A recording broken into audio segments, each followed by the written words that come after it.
glorifier toi, Seigneur, te fais mettre la vie dans nous, te Paroles sous les tropiques. Père, il reste dans nous les cœurs. Paroles sous les tropiques. Une émission mensuelle du diocèse anglican de Maurice. Te parole ne dit mal toi, Père, il reste dans nous les cœurs. Paroles sous les tropiques est une émission qui vous est présentée chaque dernier mercredi du mois. Mais quand même, toi appelle-nous, parce qu'il te content nous glorifier, toi, Seigneur, te fais mettre la vie dans nous, te parole nous dit mal toi, Père, il reste dans nous les cœurs. Amis auditeurs, bonsoir et bienvenue à Paroles sous les tropiques. Ce soir, nous vous proposons une émission spéciale pour la Noël. En effet, dans 2 jours, nous fêterons Noël qui ne sera pas célébré comme d'habitude cette année avec la Covid-19. Pas de Christmas carols ou autres célébrations spéciales dans nos églises dans le cadre de cette fête. Mais rappelons-nous qu'à Noël, l'amour s'est manifesté.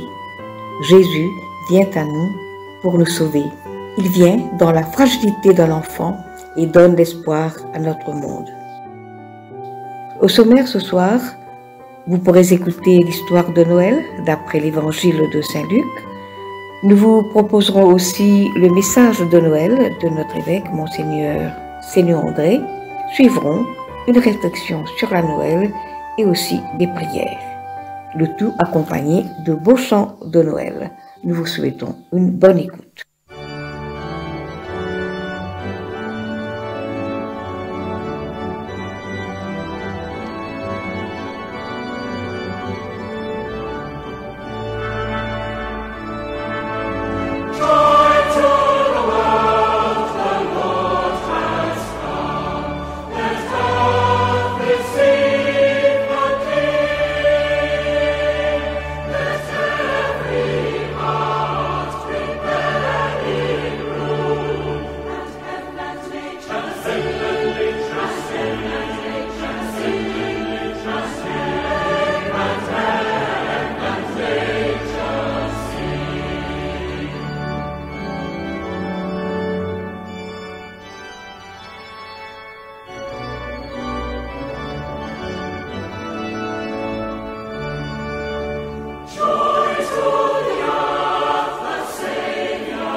Aujourd'hui nous est né un sauveur qui est Christ le Seigneur. Voici l'histoire de Noël d'après l'évangile de Saint Luc au chapitre 2, les versets 1 à 14. En ce temps-là, parut un édit de César Auguste ordonnant un recensement de toute la terre. Ce premier recensement eut lieu pendant que Quirinius était gouverneur de Syrie. Tous allaient se faire inscrire, chacun dans sa ville.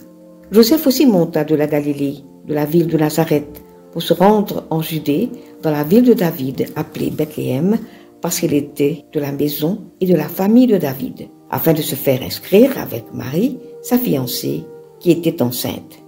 Pendant qu'ils étaient là, le temps où Marie devait accoucher arriva, et elle enfanta son fils, premier-né, elle l'emmaillota et le coucha dans une crèche, parce qu'il n'y avait pas de place pour eux dans l'hôtellerie.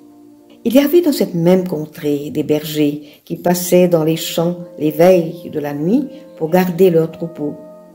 Et voici, un ange du Seigneur leur apparut, et la gloire du Seigneur resplendit autour d'eux.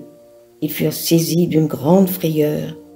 Mais l'ange leur dit, « Ne craignez point, car je vous annonce une bonne nouvelle qui sera pour tout le peuple le sujet d'une grande joie. C'est qu'aujourd'hui, dans la ville de David, il vous est né un sauveur qui est le Christ, le Seigneur. Et voici à quel signe vous le reconnaîtrez.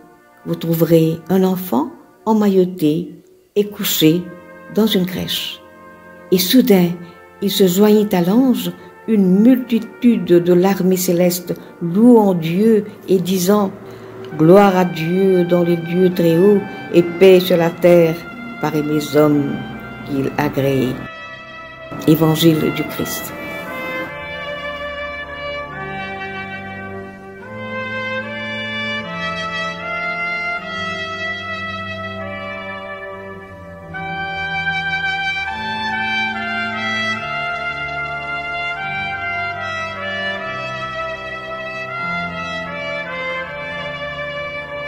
Chers amis, nous vous invitons à écouter à présent le message de Noël de notre évêque, Monseigneur Sténio André. Chers amis, peuple de Dieu, de Maurice et de Rodrigue, bonsoir. Chaque veillée de Noël, nous entendons les paroles du prophète Isaïe qui nous dit « Le peuple qui marche dans les ténèbres a vu une grande lumière ». C'est vrai que cette année-ci, certains d'entre nous n'allons pas entendre ces paroles dans nos célébrations de veillée de Noël, vu la pandémie, vu les restrictions qu'on a aujourd'hui.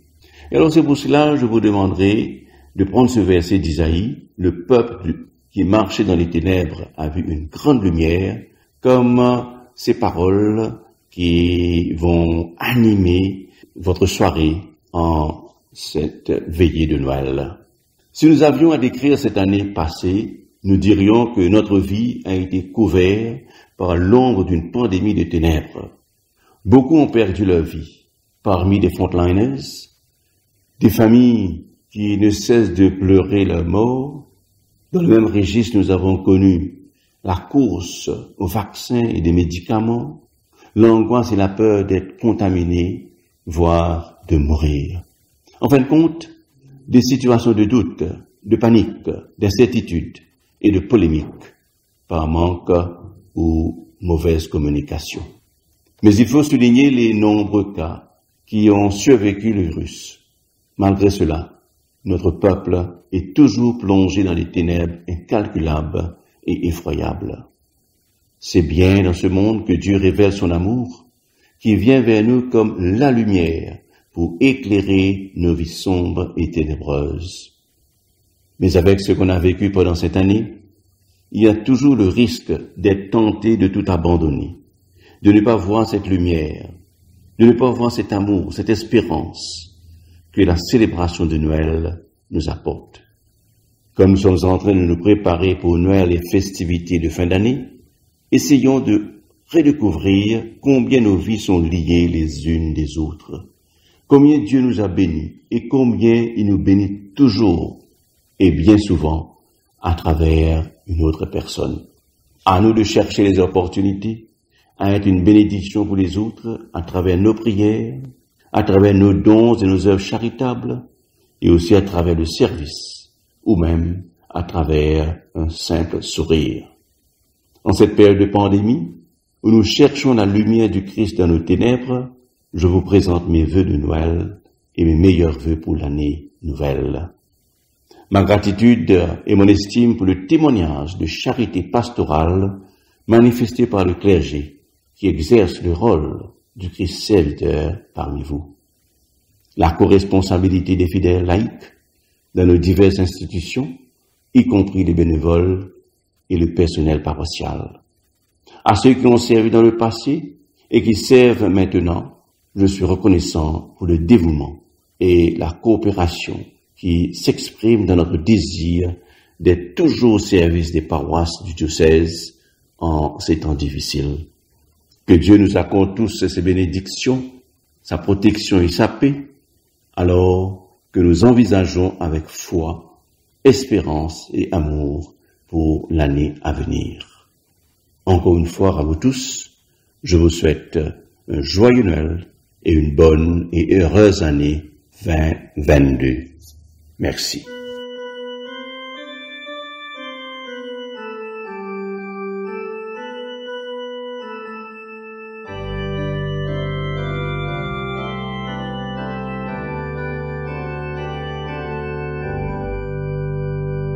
Joyful, joyful, we adore thee, God of glory, Lord of love.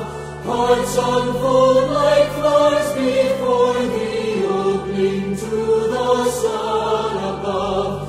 Melt the clouds of sin and sadness, drive the dark of doubt away.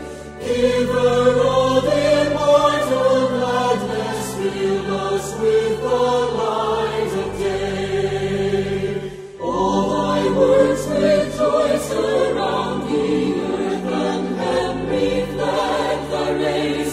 Stars and angels sing around thee, center of unbroken praise. Field and forest, vale and mountain, flowering meadow, flashing sea. Singing bird and flowing fountain, call us to rejoice in thee. Mortals join the mighty chorus which the morning stars began. Father love is reigning o'er us, brother love binds man to man. Ever singing march we onward, victors in the midst of strife. Joyful music leads us onward in the triumph song of life. Un enfant nous est né, un fils nous est donné. L'insigne du pouvoir est sur son épaule, on l'appellera messager de paix. Voici une réflexion sur la Noël par Jean Haussmann. Réflexion sur la fête de Noël, les origines de Noël. Chaque année, à l'approche de Noël, les boutiques sur la rue présentent un étalage éblouissant de cadeaux de Noël, avec le Père Noël et des arbres de Noël. Des lumières multicolores illuminent les arbres et les édifices. Des villes entières sont décorées de lanternes et de guirlandes colorées. Partout, il y a de la joie et de l'excitation. Pour le christianisme, Noël est une fête très particulière. Et plusieurs mois avant Noël, de nombreuses églises commencent à tout préparer pour la fête de Noël. Le jour de Noël, les églises sont remplies et les frères et sœurs s'impliquent dans les célébrations. Dîner de Noël, présentation de spectacles, adoration du Seigneur Jésus. Tous les visages rayonnent de bonheur.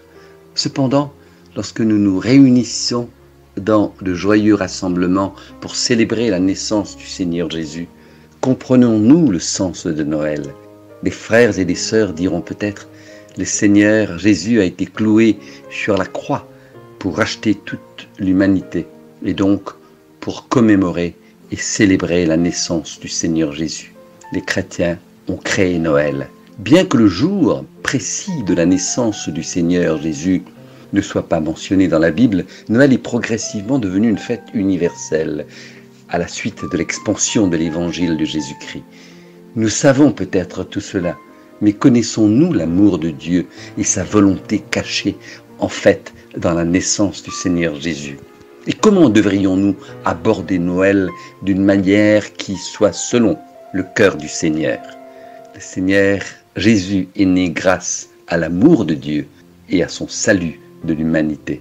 Au commencement, l'Éternel a œuvré sous la forme de l'Esprit parmi les hommes. Il a utilisé Moïse pour proclamer ses lois et ses commandements. Il a guidé l'humanité à vivre. Il a enseigné aux gens ce qui est bien et ce qui est mal. Comment vénérer Dieu. Mais lorsque l'ère de la loi touchait à sa fin, comme l'humanité était de plus en plus corrompue par Satan, les hommes ne pouvaient plus adhérer aux lois. Il y avait plus assez de sacrifices d'expiation pour qu'ils puissent expier leurs péchés. Les hommes risquaient d'être condamnés à mort à tout moment par la loi. Dieu ne pouvait pas supporter de voir l'humanité qu'il avait créée de ses propres mains être détruite de cette manière. Pour permettre à l'humanité de survivre donc, Dieu est descendu du ciel et s'est incarné comme le Seigneur Jésus-Christ. Il est apparu et a accompli ses œuvres. Il a exprimé la voix de « Repentez-vous, car le royaume des cieux est proche ». Il a appris aux gens à être tolérants, patients et à aimer leurs ennemis et à pardonner aux autres 70 fois, 7 fois. Il a aussi guéri les malades, a chassé les démons et a opéré de nombreux signes et prodiges. Et finalement, il a été cloué sur la croix, sauvant ainsi les hommes de leurs péchés. Tant que nous acceptons le Seigneur Jésus comme notre Sauveur et prions sincèrement le Seigneur, confessant nos péchés et nous repentant, alors nos péchés nous sont pardonnés et nous pouvons jouir de la paix, de la joie et de toute l'abondance de grâce qui vient du Seigneur. On peut dire que c'est uniquement parce que le Seigneur Jésus est né et que Dieu s'est personnellement incarné pour accomplir l'œuvre de la rédemption que l'humanité a pu échapper à la condamnation et aux entraves de la loi et donc n'était plus sujette à être condamnée et livrée à mort. C'est seulement parce que le Seigneur Jésus est né que ceux qui l'ont suivi ont pu jouir d'une paix et d'une joie réelle. Plus encore, ce n'est que parce que le Seigneur Jésus est né et que l'Esprit de Dieu s'est matérialisé dans un corps ordinaire, utilisant le langage de l'humanité pour prononcer ces déclarations que nous connaissons plus clairement la volonté de Dieu et ses exigences de l'homme à partir des paroles du Seigneur, que nous pouvons avoir une pratique renouvelée et supérieure et que notre relation à Dieu peut être toujours plus étroite. Ce qui sous-tend la venue du Seigneur Jésus sur terre, son expression de la vérité et sa réalisation de l'œuvre de la crucifixion était remplie des efforts laborieux de Dieu pour sauver l'humanité. C'était l'amour et la miséricorde de Dieu envers nous, les hommes corrompus. Ce que sont la volonté et les exigences du Seigneur Jésus pour nous. Même si le Seigneur Jésus a achevé son œuvre de rédemption et ressuscité et monté au ciel, de nombreuses personnes, pour se souvenir de sa naissance, organisent des soirées à Noël, présentent des spectacles et célèbrent la naissance du Seigneur Jésus. Mais avons-nous déjà été conscients de la signification de Noël et été conscients de la volonté et des exigences du Seigneur Jésus-Christ pour nous? Que devons-nous faire exactement pour satisfaire Dieu et mériter sa louange?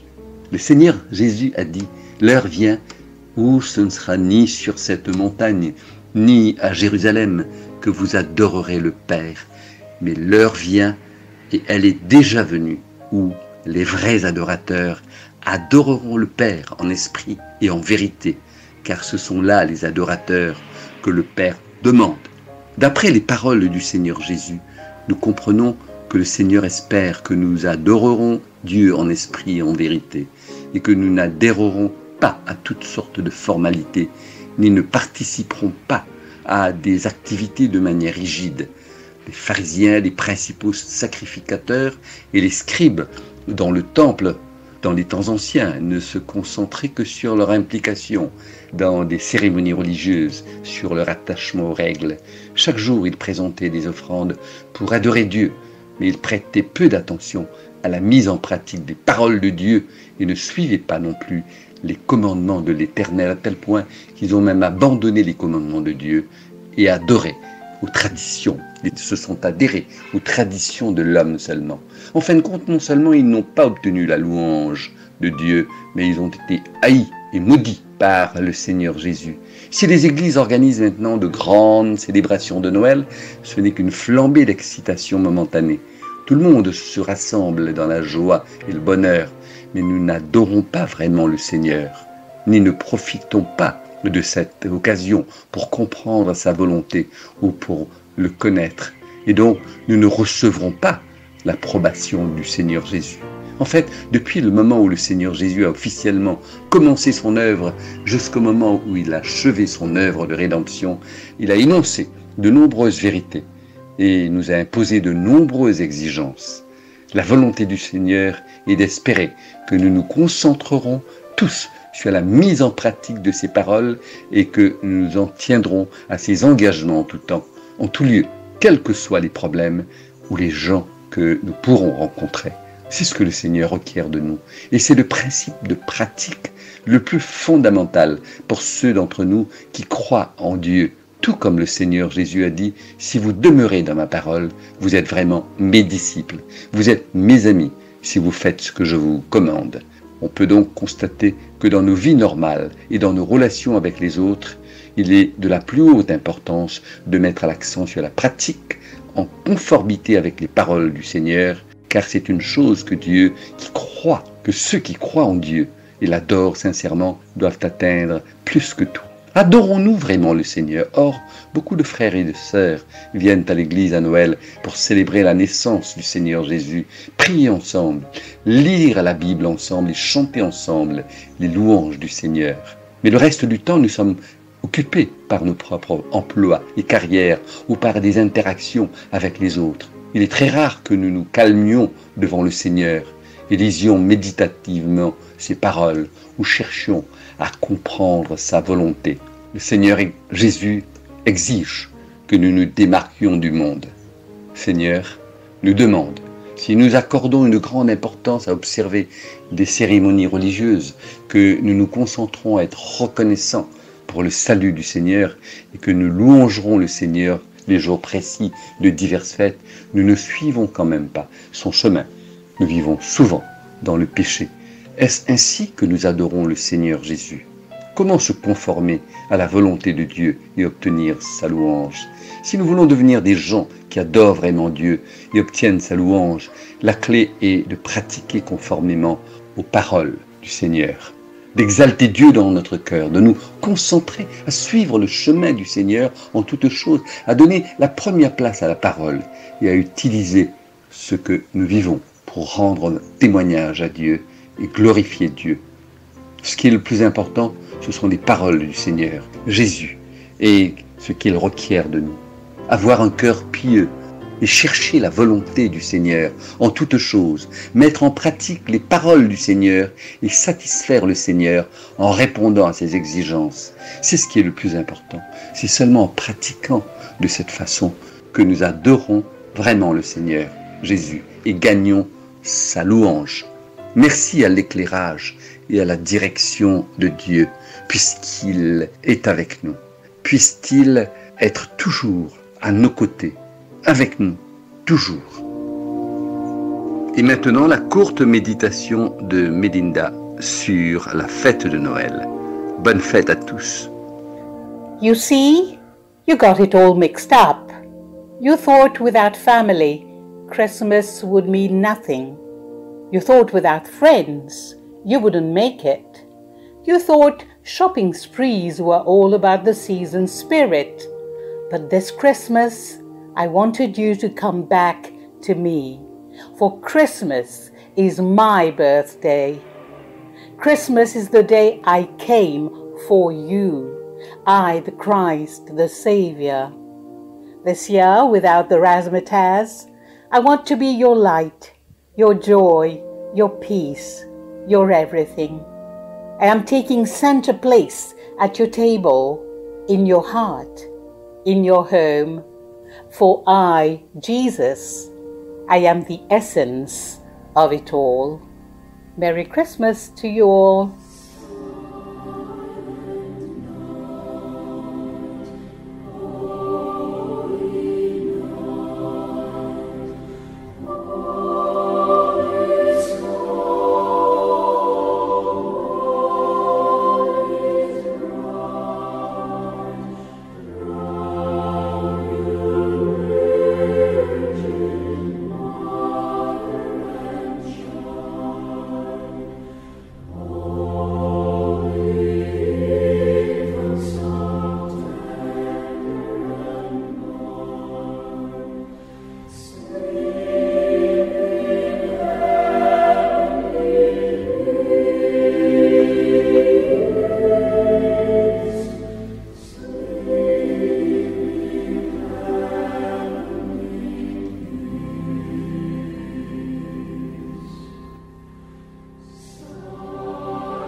Nous allons terminer avec une belle prière. Jésus, viens ouvrir nos maisons et nos cœurs. Jésus, là où tu es né, ta crèche n'était pas fermée. Tu as voulu que tout le monde puisse venir te voir, parce que tu es venu pour tout le monde. Avant que tu naisses, Jésus, Joseph et Marie n'avaient trouvé que des maisons aux portes fermées au secret de Dieu. Ils ont trouvé une étable, une pauvre étable. Aujourd'hui, Jésus, tu ne nais plus dans une étable, mais tu veux naître, dire le secret de Dieu dans toutes les maisons, dans tous les cœurs. Tu veux déposer le baiser de Dieu sur tous les visages. Tu veux des millions de crèches pour abriter le monde. Tu veux des millions de cœurs pour donner ta paix sur la terre. Tu veux des millions de visages pour donner la paix de Dieu. Tu veux des millions de Noël pour donner ton Noël. Jésus, viens ouvrir nos maisons et nos cœurs pour dire avec toi, gloire à Dieu, notre Père. Amen. Chers amis, c'est ici que nous allons prendre congé de vous. Comme c'est notre dernière émission pour cette année, Jean et Alain se joignent à moi pour vous remercier de votre fidélité à Paroles sur les tropiques. Où que vous soyez en ce temps de Noël, chez vous, dans une maison de retraite, à l'hôpital, dans une clinique, sachez que nous vous aimons et que nous pensons à vous. Que la paix et la joie de Noël habitent dans votre cœur et dans votre vie. Joyeux Noël à vous tous et nos meilleurs vœux pour une bonne et sainte année 2022.